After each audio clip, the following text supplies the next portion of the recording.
Perkenalkan, nama saya Dion Rosari Damanik, NIM 2203342020 dari kelas C. Pada video kali ini saya akan menjelaskan sedikit cara bagaimana untuk membaca not balok pada partitur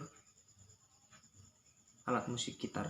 Nah, sebelum kita mempelajari bagaimana cara membacanya, alangkah baiknya kita pertama harus memahami atau mengetahui pengertian apa-apa saja yang terdapat di dalam partitur tersebut.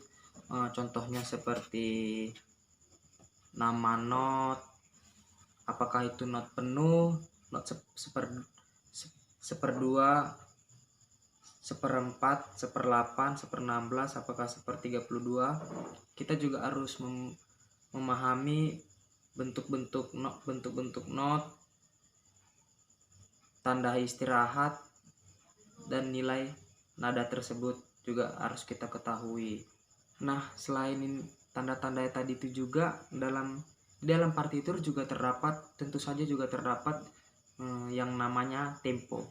Nah, pastinya di saat kita memainkan sebuah lagu pada partitur menggunakan alat musik gitar, kita juga harus memperhatikan hal yang juga termasuk hal yang terpenting, yaitu tempo. Nah, sebelumnya saya jelaskan dulu pengertian dari tempo.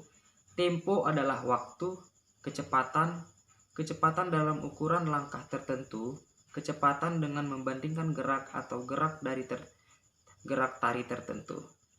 Tempo biasanya terletak di bagian kiri atas sebuah partitur, di bawah penulisan nada dasar lagu tersebut.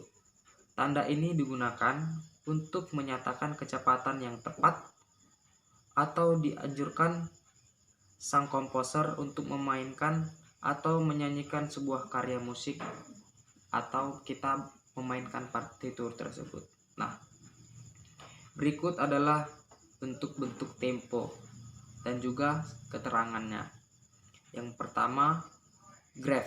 Grave itu lambat, berat, tenang, dan sopan. Lalu largo. Largo itu lambat, lebar, dan luas. Lalu selanjutnya lento. Lento itu juga lambat. Lalu adagio. Lambat, lebih lambat dari andante. Lalu yang kelima ada larghetto.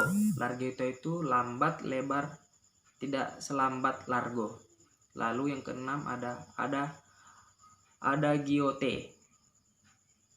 Adagiote yaitu lambat, tidak selambat adagio. Lalu yang ketujuh ada andante.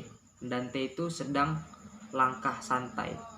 Lalu yang ke-8 ada andantino, lebih cepat dari andante. Lalu yang ke-9 maestoso, agung, penuh kemuliaan. Yang ke-10 ada moderato. Moderato itu temponya sedang, lebih cepat dari andante. Yang ke-11 ada allegretto, mirip namun tidak secepat allegro. Lalu animato, penuh semangat. Allegro, riang dan cepat. Lalu presto, sangat cepat. Prestosimo, paling cepat. Nah, tadi itu adalah bentuk-bentuk tempo pada sebuah partitur. Dan tentunya kita kan kalau mau memainkan lagu harus sesuai dengan tempo yang terdapat atau yang tersedia pada partitur tersebut. Lalu langkah berikutnya, kita juga tidak kalah pentingnya harus memahami jumlah not, nilai not pada partitur tersebut. Kalau kita tidak tahu, sama saja kita tidak bisa memainkannya. Lalu berikutnya, pada partitur gitar biasanya juga terdapat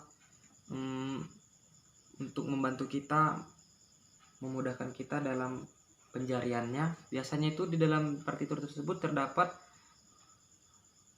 angka 1, 2, 3, dan 4 untuk membantu kita menggunakan jari telunjuk tengah manis kelingking.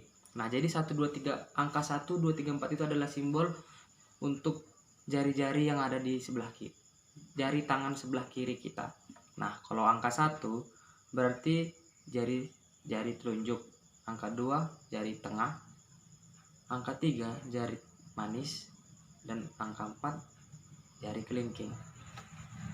Dan ada juga untuk tangan sebelah kanan juga diberikan simbol kode atau sebuah kode untuk memudahkan kita, yaitu ibu jari disebut dengan pulgar atau disingkat P, jari telunjuk disebut indice atau I, jari tengah disebut medio disingkat M, jari manis disebut anular huruf A, jari kelingking disebut cico atau CH.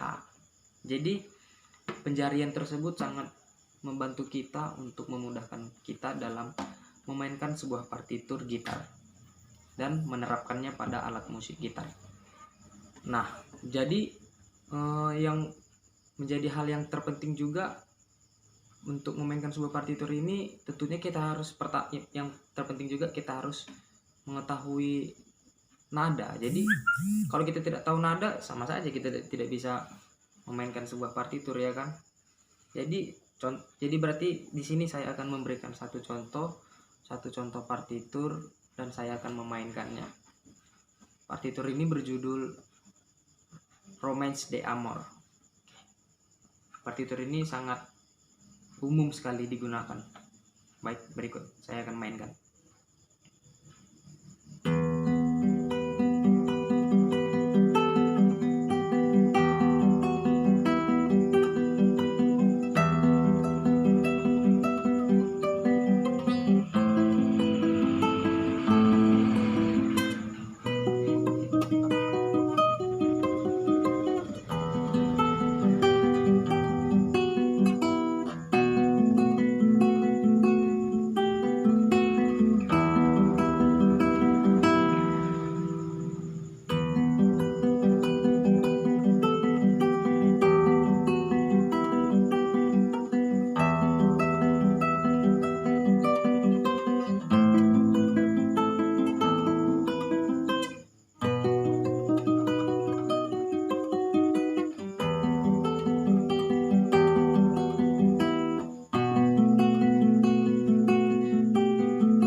Tadi penggalan dari partitur Romance d'Amour.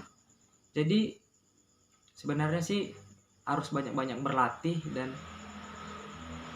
itu tadi kita harus tahu bentuk nada tersebut dan sering menerapkannya pada gitar ini. Maka luangkan waktu kita untuk sering berlatih agar kelamaan kita akan mahir dalam memainkan sebuah partitur gitar. Demikian saja video dari saya. Semoga video ini dapat bermanfaat untuk kita semua. Sekian dan terima kasih.